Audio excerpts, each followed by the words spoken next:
They've made another movie about the Great Gatsby, and I wonder why.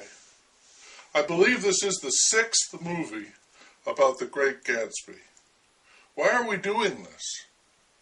Are we going to improve him, make him greater?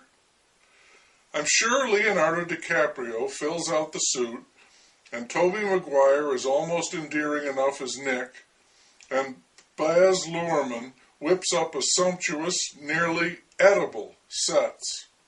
But why do we need another Gatsby? Another Ahab? Another Kong? A friend of mine is a professor at a business school, and he was at some big academic function talking to another prof who was also the dean of the business school, and in the course of their conversation he told this person that every year he likes to reread one of the great classics of literature to see if it holds up, to see if it has changed as he has aged. And hearing this, the dean launched into an extended quote, verbatim, from The Great Gatsby, a passage right at the end. Later, as if to confirm, he sent my friend a copy of that passage in an email. Not bad for a professor of accounting, my friend thought, and he sent the passage on to me, almost reverently. Here it is. Most of the big shore places were closed now, and there were hardly any lights except the shadowy moving glow of a ferry boat across the sound. And as the moon rose higher, the inessential houses began to melt away, until gradually I became aware of the old island that flowered once for Dutch sailors' eyes, a fresh green breast of the New World. Its vanished trees, the trees that had made way for Gatsby's house, had once pandered in whispers to the vast and greatest of all human dreams.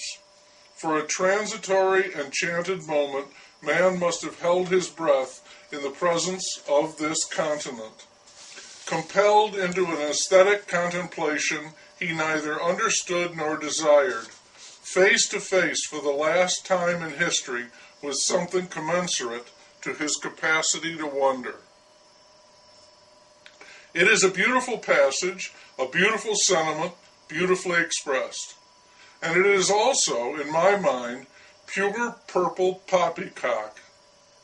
The Dutch sailors didn't stand and gaze and hold their breath at a new world stricken with awe. They didn't know it was a continent. They were hungry and exhausted. They needed food and shelter, and they couldn't cut the pandering trees down fast enough to get them. The more ambitious among them wanted to acquire wealth, taken from the open land before them. Nobody stood upon the breast of anything, pausing for that transitory, enchanted moment to wonder. They were far too practical and hard-pressed for that. It's a romantic conceit, and that's all it is.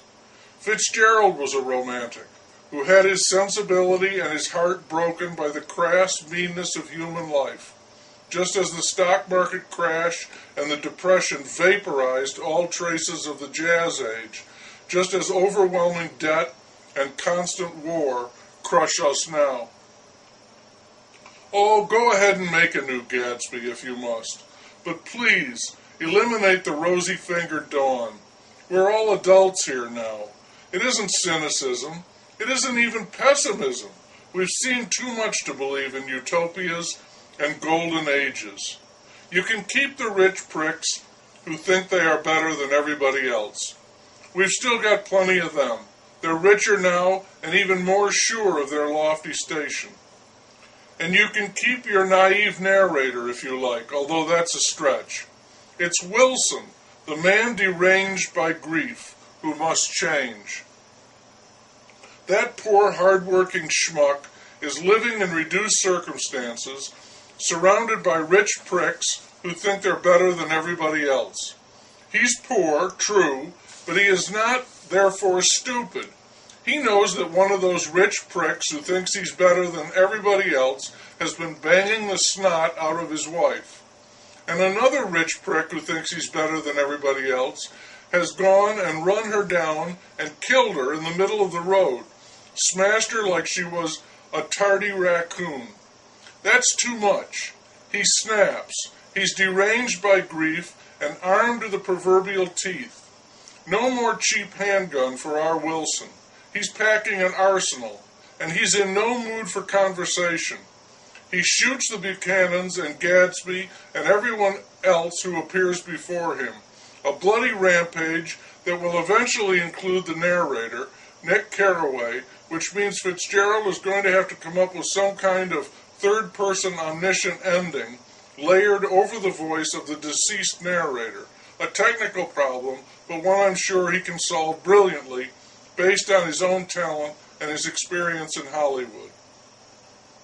Wilson nearly exterminates all the rich pricks on West Egg before the police trap him and he kills himself. In the background, as we fade away, there's no talk of any transitory, enchanted moments. Instead, there's a call for gun control, as well as the hope, shining almost like a distant green light, that this will finally put a stop to the incessant rebirth of the Great Gatsby.